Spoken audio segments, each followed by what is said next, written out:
Fala pessoal, tudo bem com vocês? Bora atualizar as notícias do Timão porque o Corinthians venceu o derby e com isso deu esperanças ao torcedor de chegar até numa Libertadores.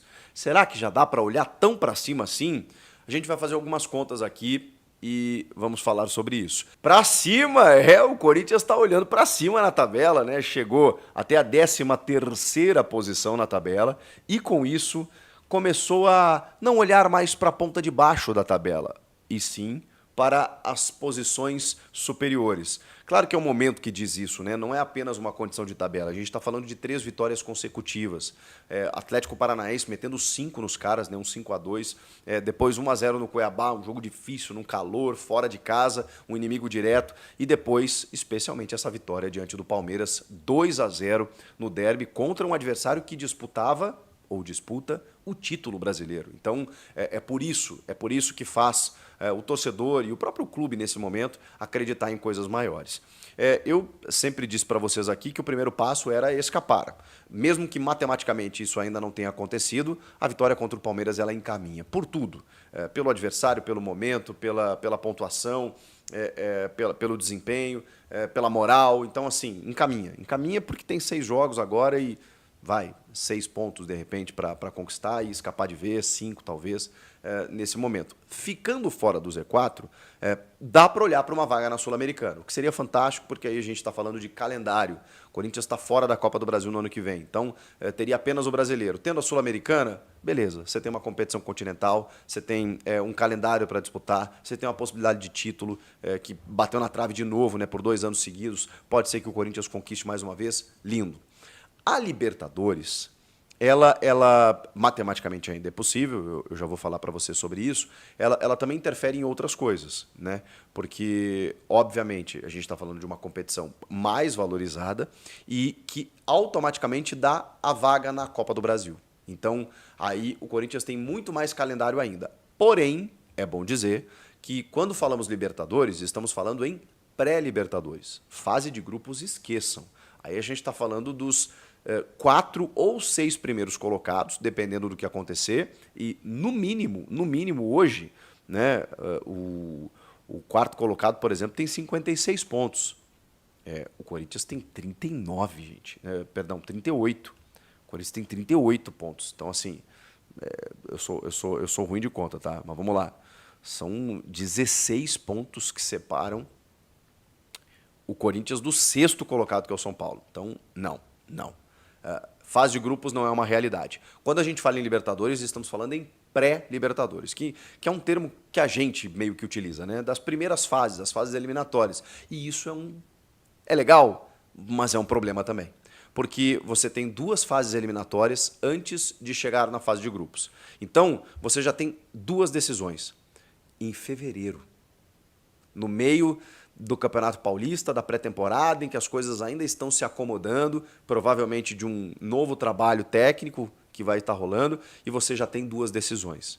E se você cai ali, ok, você garantiu a tua vaga na Copa do Brasil, mas você continua sem calendário. Então, claro que o Corinthians não vai dosar isso, ele vai tentar chegar no máximo número de pontos possíveis, mas é importante saber que quando a gente está falando em Libertadores, estamos falando em pré, e a pré ela pode terminar com a competição para o time antes mesmo de começar, tá? É importante a gente falar sobre isso. Mas vamos lá. Tem a possibilidade. Por quê? Porque, assim, os brasileiros estão envolvidos nas Copas nesse momento. Cruzeiro com o Lanús na Sul-Americana. O Flamengo e o Atlético Mineiro na Copa do Brasil. O Botafogo e o Atlético Mineiro na Libertadores.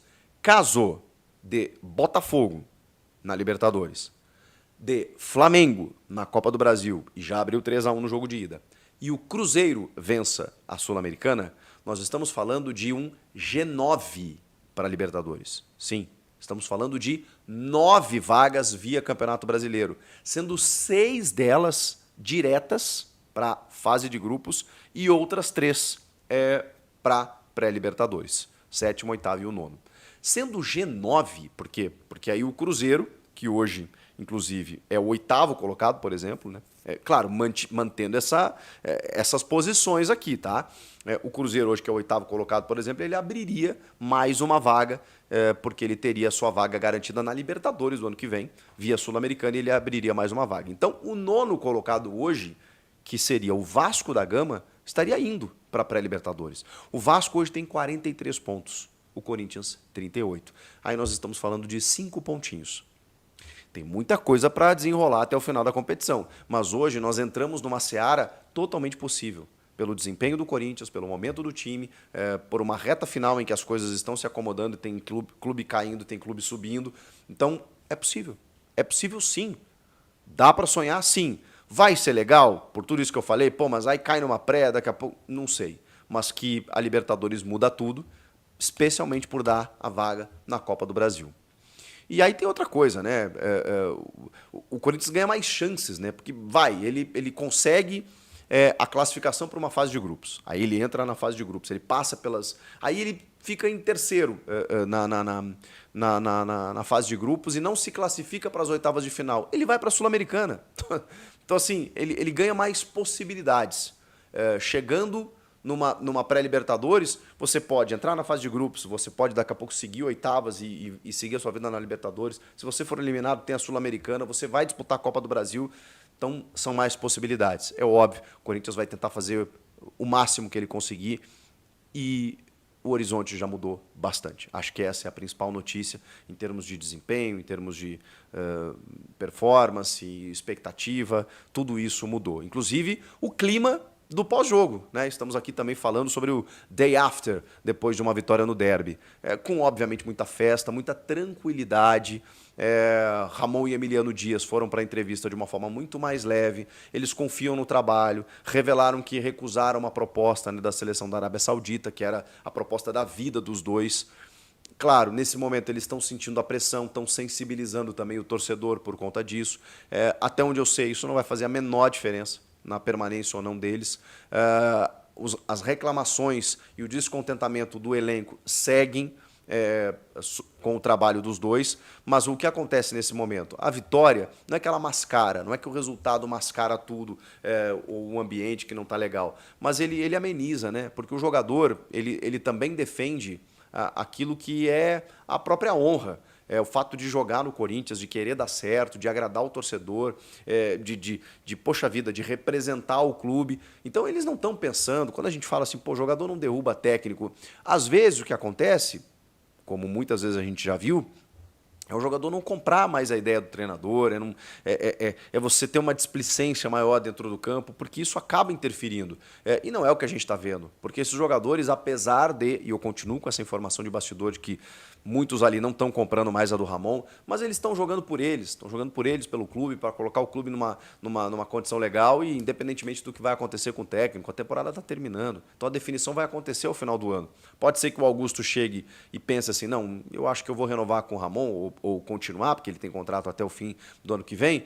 Pode ser, mas não é uma tendência. Não é uma tendência. Existem outras possibilidades que o Corinthians está aventando, exatamente porque em momentos decisivos o Ramon se mostrou um técnico insuficiente para comandar uma nave como o Corinthians. Esse é o conceito, esse é o pensamento do Corinthians nesse momento do que está acontecendo. Mas os jogadores muito mais leves, né? O próprio Hugo, o Mateuzinho, o Yuri Alberto, o André Ramalho, os caras falando do momento que estão vivendo, né? Da reversão, depois das eliminações, né? Você ter um clássico desse pela frente, conseguir uma vitória. Pô, muda tudo, gente. Muda tudo e dá um gás agora para essa reta final. Vem aí o Vitória, que também está fazendo uma campanha muito boa, que virou um inimigo direto, né? Que tem 39 pontos nesse momento, que inclusive está dentro da vaga da Sul-Americana.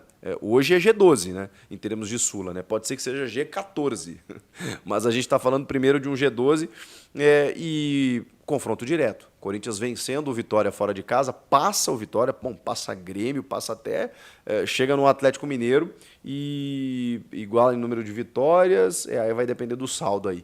Porque o Galo acho que tem um jogo a menos, né?